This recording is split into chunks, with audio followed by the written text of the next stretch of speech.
famille à Kabila balobi boy to tik ba bengi garçon moko azali Kabila mwana Kabila azali na poto azalia olelo boyokiye alobi ke batikala kobota mwana kombo ya rais Kabange te bali azobenga Hippolyte ye muta pesi kombo alobi komona Hippolyte yebena bakoyoka nini fachi beton ezaki na eloko moko ya kopesa bino ke bato bazali konisa ke fachi azodirige te les gens disent mosu asali video na chambre te Félix azokamba te tunda ya Kasenda mutu akabilisa munene eloko nazwa na kwati ya kokamwa ezali ke Henri Magie ya PPRD babati kokondamner 18 mois eza moke il faudrait au moins 5 ans. Je suis venu rencontrer ce jour le Premier ministre, chef du gouvernement, après que j'ai eu à faire un examen personnel de la situation de l'heure pour lui remettre officiellement ma démission en tant que vice-premier ministre, ministre de la Justice et garde des Sceaux.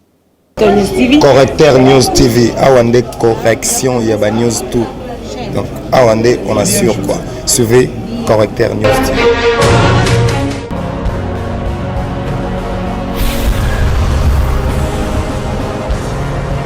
S'abonner massivement. Correcteur News avec Yemoko Rachou, la caramel. Check, c'est pas pareil. Action. Ok, bonjour à tout le monde et bonjour. Congolais bisika to bozali boza kolanda biso yokason. Coup de chapeau d'abord na ba peuple congolais bisika to bozali kolanda biso. Action ya marche ezali ni bilan ya IDPS to kobetela yango. Tozana ba actualité lelo bokoyeba makambo nini salami koya voyage à Fachi.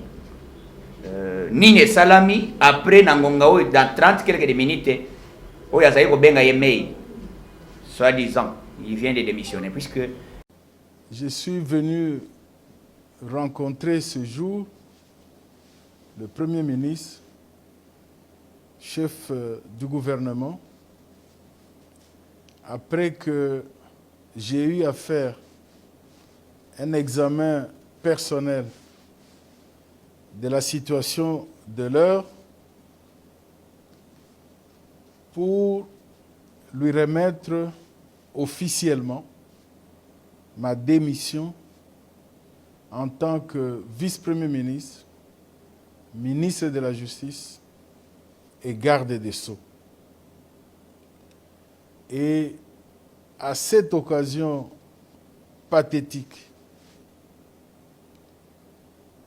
j'ai pu présenter au chef du gouvernement tous mes remerciements à lui-même qui m'a encadré au sein du gouvernement et mes remerciements également au président de la République pour la confiance qu'il avait placée en moi. J'ai pu traduire aussi mes remerciements à toutes les autorités politiques du pays et à ma propre famille politique pour le soutien, pour l'encouragement. Je ne sais pas si je dois dire que je n'ai pas démérité, mais très humblement, je pars du gouvernement avec la conviction que mon action au sein du ministère de la Justice a apporté une pierre à l'édifice de la consolidation de l'État de droit dans notre pays. Voilà l'objet de ma visite auprès du Premier ministre. Et je ne peux pas terminer sans remercier également tous mes collègues avec lesquels j'ai travaillé au gouvernement. Merci beaucoup. Tous en état de droit. Donc, qui est Fachi Béton? État de droit, il faut frapper tout le monde. Coup de chapeau, na peuple congolais, Yokaki appelle, il y a eu des pestes. Puisque objectif ya FCC, Zalaki, comme la il y a des pestes. Le roi de Melaka, Palou, et Limois, le roi de Melaka, parti politique, Nenga, Limouissa, MLC. Mais en ayant moins, nous, l'IDPS, décision vient de la base. Hein? Décision vient de la base. Au contraire, aux gens du FCC, c'est l'autorité morale de Joseph Kabila. Nous, à l'IDPS, l'autorité morale, c'est la base. Donc, Makambezali qui toque les lois, qui est Fachi Béton. Bilan, Batoubakofi, combien? 6 personnes. 6 morts, 3 à Kinshasa, 2 à Lubumbashi, 1 à Goma. Après, 96 personnes au Bazali, na Bapota, ba blessé, ba nini, donc au Bazali l'hôpital. Ba Moussoussou, 113 au Bazali arrêté. Yamoto Sengi, vous allez comprendre et l'autre tout ça qu'on déplorer. Nous, l'IDPS au pouvoir, ministre de l'Intérieur de l'IDPS, on compte encore des morts. C'est déplorable. Cette histoire, Tolinga quitté que Essa la Melaka Lissus pour la deuxième fois. Toloba Yango, Mbala Ebele, Tolobela Yango, que Ekoki ko sala malisusu te na pouvoir à Fachi Makile Tanga. Nani a sali ke Makile Tanga. C'est pourquoi nous l'IDPS, Tozali tellement indignés dans le comportement du ministre de l'Intérieur, à M. Gilbert, qui s'appelle M. Gilbert Kankonde. Il doit être limogé. C'est pour cela nous, la base de l'IDPS, nous demandons à l'immédiat. Il doit être limogé. Comportement du ministre de l'Intérieur, dans le territoire, dans la province, le chef du quartier, il dépend de ministre de l'Intérieur. Police, gouverneur, tout dépend du ministre de l'Intérieur. Nani appelle si ordre. Babette Lissassi. Le chef de l'État lui-même, le garant de mon fonctionnement, il a appelé M. Kassongo. Tu portais plainte, l'IDPS.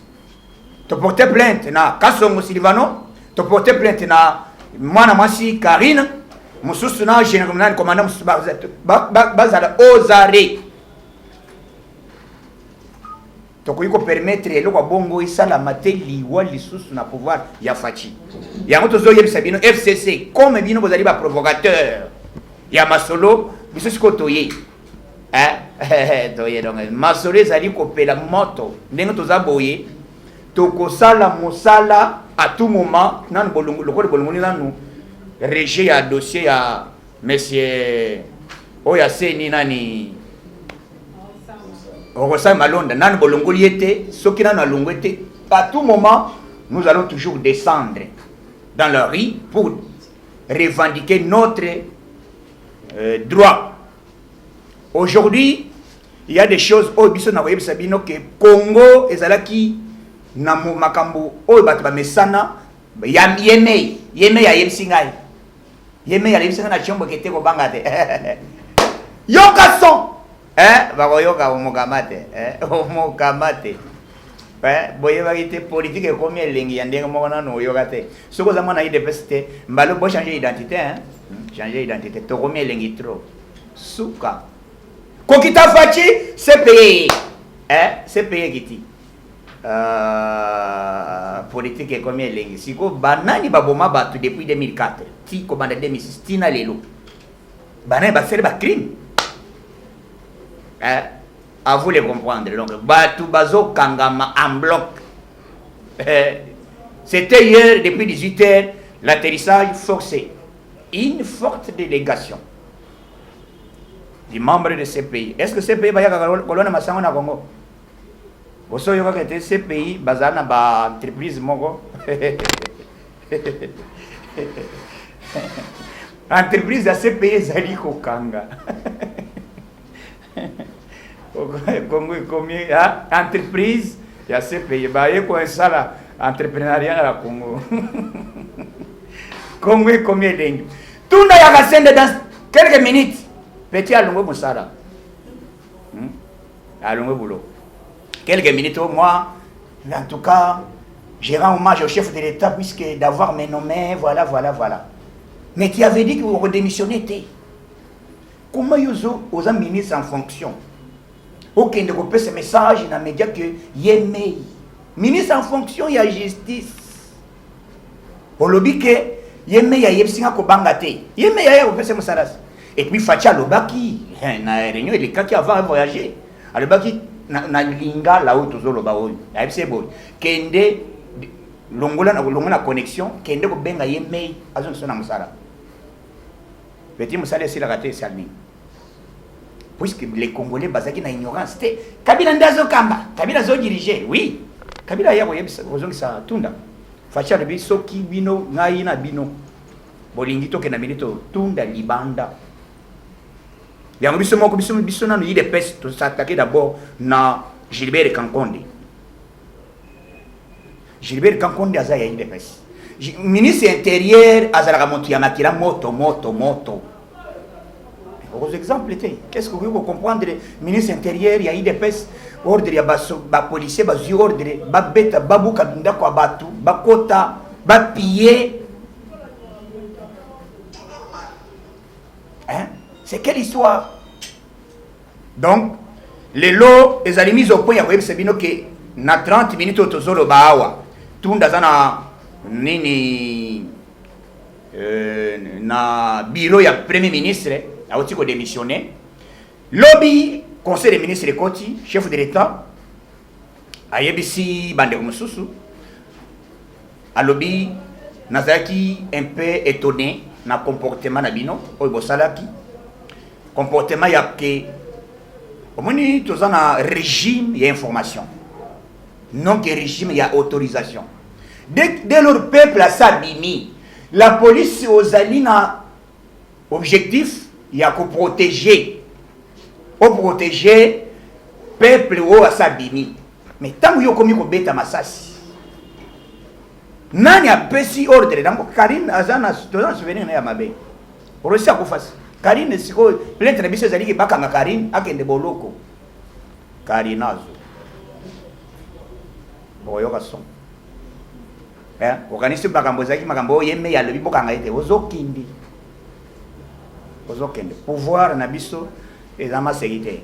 Donc toza état de droit na yoki déjà que document moko officiel bon tozo zelana présent cour de cassation présent cour constitutionnel ou azana azolinga agité papa vanda non ozolinga ko démissionner pour nani to moni document wa démissionner té toza na posa puisque mois de septembre mandat na bango ezokindi mutu na mutu ko se justifier bazwaki dossier ya Jean-Marc Kabund. Conseil d'État a réhabilité Jean-Marc Kabon, na cour constitutionnelle a rejeté. Si quoi, bazwa qui dossier wa ndenge ni ba le billet est allé recevable mais non fondé. Ah, bah on va expliquer bizarre. État de droit frappé Montignon. Hier, on a arrêté madame, c'était avant-hier plutôt. Madame de la DGRK, DG de la DGRK, Rita, elle s'appelle comment? Rita Bola. Aux arrêts. Makala papa makameza te ko nazaya nazaka mwasi nazo melisa kende o melisa na prison na bébé na yo kende o melisa na prison o talama na buti ko bota mwana état de droit marche frappe ya liboma Congo zoyo kana minito ke nini salami quel fort to salaki nini poto bibisa bato biso to pesa ka mbongo te. Il est plus de bouche à l'oreille. Et puis, il est plus de partie pour nous sauter. Pour il faut dépenser. IDPS vivant. IDPS bora makasi. IDPS bora makasi. Au monde. Trois bandes nyonso. Ezati mususu te ba mususu komona mwanzela biso to kangaki nyonso. Ba chauffeur bazwaki bakotaki repo. Bazwaki bakotaki garage. Mito ko bakeko sala ngwa entretien puisque IDPS ça na marche. Toboki eloko moto te totali kaka boito komoni bakulu na moko na 16e mairie na machette soki 20 personnes. Ah mais biso toza million yozo ya na 20 personnes hotel nazo beta bina machette. Ah mais wala watonda et comité o boité biso toboka ka église ya bato te toza bato sambela toza na attitude ya boka ka biloko bato te. Donc comportement na biso d'abord coup de chapeau na leadership omoni kabondo libanda na kabondo azali na kati. Il y a une différence totale. Il y a une différence puisque bato makanisa ki balobi ke te kabondo o kabondo o zonga bon a zonga pe kunati posoka zongi kone za lokola moi akoti coffre tiga ya le kamo pepe tokoyeba vraie identité ya mutu akinga kati oyo marche ambalo ala galele. Donc suka tikinga kati tikinga kati. Donc nakotika temps na ba journaliste ba kozala na ma question ezali mise au point ya koyebisa bino ke na moment tozoloba dans 30 minutes tout ndaka sende mosala esili. Donc il faut ba nommer ministre mosusu ya justice biso IDPS tosengi démission ya ministre na biso ya intérieur Gilbert Kankonde puisque azali incompétent. Comment yo zali ministre en fonction ok ko sala IDPS toujours ba kofi ba tabazana ba hôpital au contrôler ba policier na bino opesi na bok ba disciplinité ya mo facha lebi kete na lingi ko yoka yote. Mais ça a tellement monté puisque biso tant que c'est que dans le bazar vivant jamais négligeable base jamais négligeable no basa de ba tabasala ka force ya IDPS eza batwana ozo négliger. Mais mbala liboso mona ministre puisque na Congo ezaki bato bazaki intouchable bato bazalaki na Congo bazalaki mutu moko soki oza mutu surtout pour se protéger bien. Même d'abord tu yebaki à l'époque qu'il y a des milliardaires il y a bato bazana bambongo mais la toute première fois to ya komona na régime ya Kabila pose na mbongo il faut être politicien pose na mutu basimba kate il faut être na kate FCC. Donc les FCC va comprendre que tu es un régime où il y a une intouchabilité, tu comme un régime, il y a état de droit. Au lobby maloba, aux alliés ministres en fonction. Comment il y a minimiser mon tazali garant de bon fonctionnement. Oh bah petit mandat la population. Aux autres qui yemei. Mon tazali jamais mandé kenda à sali 18 ans à sali l'autre côté. Aux autres qui benga yemei. Yemei na qualité ni. Akene benga yemei. Ajo c'est na musala. Donc na minute oyo tunda musala esili. Dans 30 minutes, madame, dans 30 minutes, 13h30, dans 13h quelques minutes, tout musala tunda kasende, a otiko démissionner donc. Boulot vidé. Tant vous avez pour le baquet à l'endroit. Gilbert Kankonde o qui oyo ya bini. Tant vous allez vous allez expliquer sur base ya quoi pour ya sali musala na ye, madame Ondeke ministre. Tozolo ba eloko liboso. Tozana régime d'information, non que régime ya autorisation. Ministre intérieur azali habilité à kobenga bami nani commandant à ville province même na Congo partout a bengi ba gouverneur a pesi bango éducation que en cas de débordement malgré la pétition puisque constitution de pesi biso autorisation ya que il faut peuple abima à manifester to ko senga te biso to senga kaka bango ba prendre acte. Dès lors, la population s'abîme et ça débordement. Il faut la police aille balulengeni ya ko protéger. Mais tant que la police a zo beta massacre, gazo ko beta pas panzana. Mais baba les réels. Et le chef de l'État, il était indigné.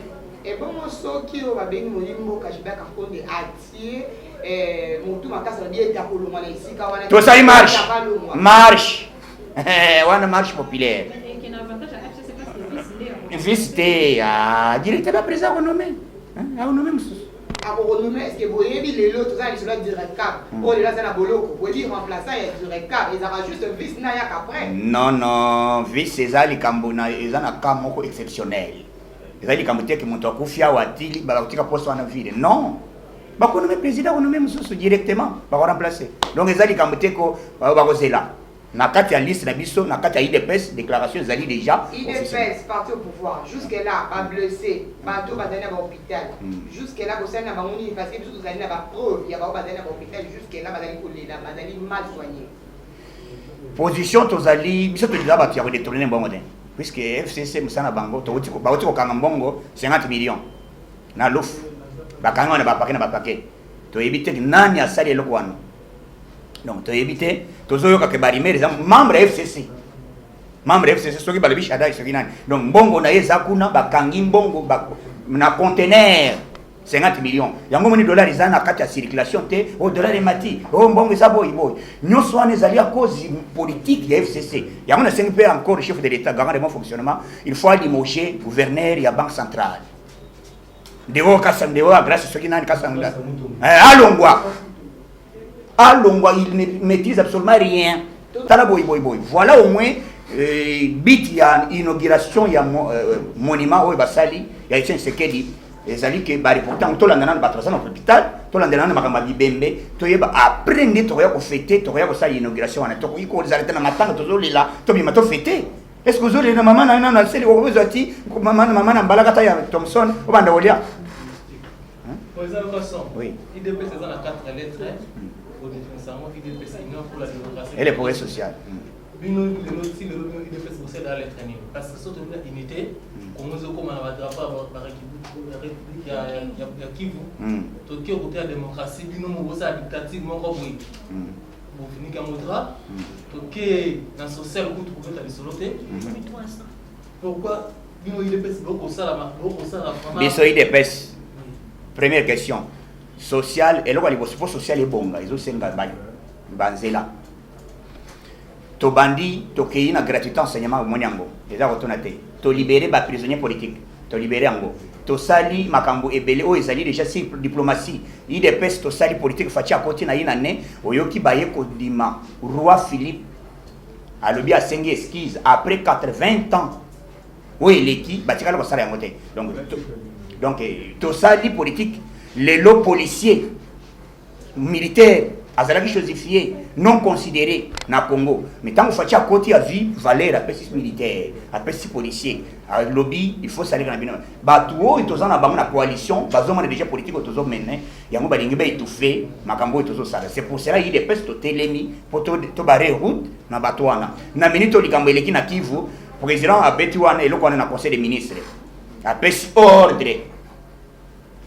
Sécurité nyonso ya Kivu bayao na minute to type wana wa zalaki wa lo asabi misaki drapeau wana beko aza ozare soko za information te bakangiye mboka tant que toza wana fachi azali chef de l'état garant de bon fonctionnement mboka ikotikala ko kabwana te moto moko akozala même santé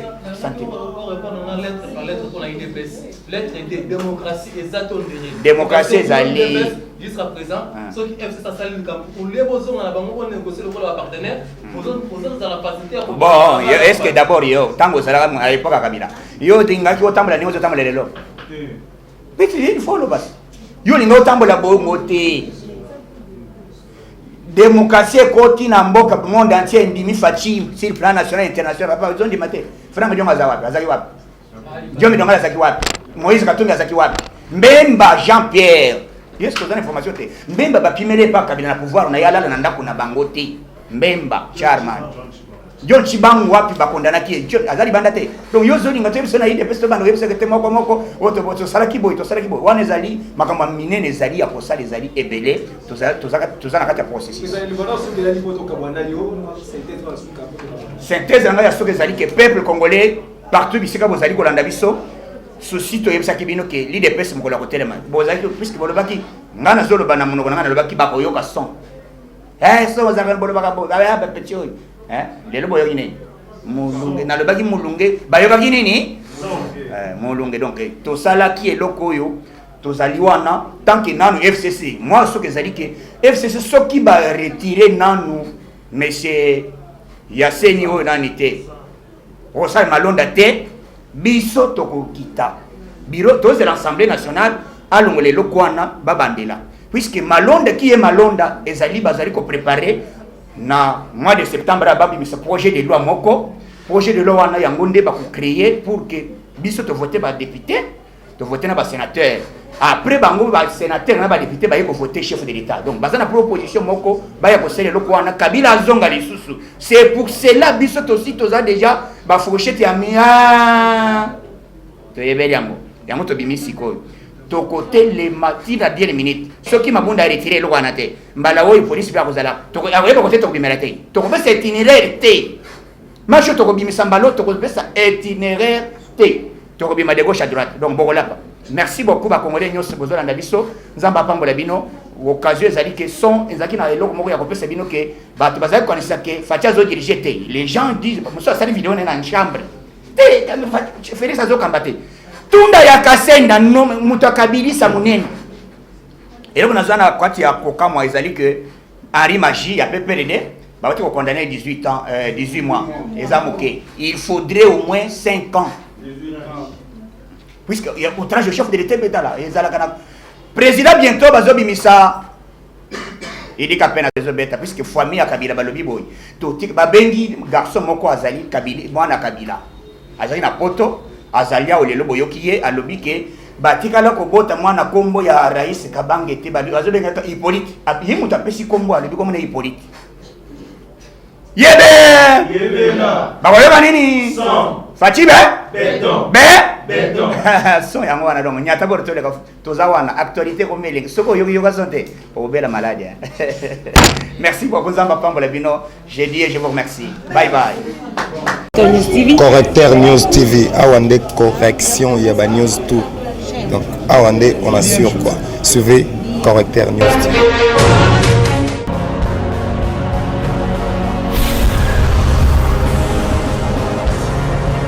S'abonner massivement. Tu as vu Correcteur News avec Yemoko Rachou. La caramel. Check, c'est pas pareil.